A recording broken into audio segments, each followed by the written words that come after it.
আমি যখন থেকে এই জেলাতে ঢুকেছি আমার উড়িষ্যা গ্রাম কি ছিল আমি জানতাম না আগে, কিন্তু ম্যাডামের যে আগ্রহ যে ভালোবাসা আছে এই গ্রাম নিয়ে সেটা কিন্তু আমি প্রথম দিন থেকেই জানতে পেরেছি। মানে কোনো কথা হলে কিভাবে একটা ওনার আছে আগ্রহ আমরা দেখেছি, যে ভালোবাসা দেখেছি, যে কিভাবে এই গ্রামকে আরো উন্নত করা যায়, কিভাবে এই গ্রামকে আরো একটা ডেভেলপ করা যায়, প্রত্যেক সময় ওনার চিন্তা ভাবনা আমরা মুখোমুখি হয়েছি। যেভাবে পুরো বীরভূম জেলাতে আমাদের উন্নয়নের একটা ধারা বইছে, একটা কাজ পুরো জেলাতে যে জুড়ে হচ্ছে সেভাবেই কিন্তু এই পঞ্চায়েত সমিতিতে এই উড়িষ্যা গ্রাম পঞ্চায়েতের জন্য একটা সার্বিক একটা পরিকল্পনা ওনার নেতৃত্বে তৈরি হয়েছে।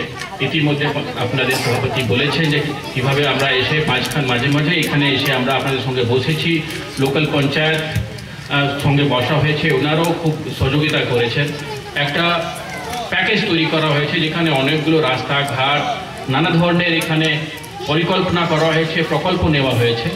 আজকে তার মধ্যে একটা অন্যতম মানে একটা আরও সুন্দর কাজ, রাস্তার কাজ, তার শুভারম্ভ আমরা দেখতে যাচ্ছি।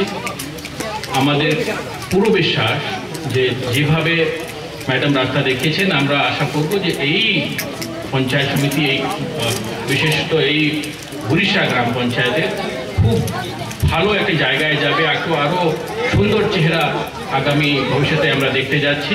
আমরা আরও যত ধরনের প্রচেষ্টা দরকার আছে এই গ্রামকে উন্নত করার জন্য আমরা নিশ্চয়ই আগামী ভবিষ্যতে নেব। আমার বক্তব্য শেষ করছি। ধন্যবাদ। ধন্যবাদ মাননীয় শ্রী জেলা শাসক মহাশয়, সমৃদ্ধ মহাশয়কে। এরপর আপনার সামনে আরেকটি ছোট্ট সঙ্গীত পরিবেশন করছেন উর্মি কুণ্ডু।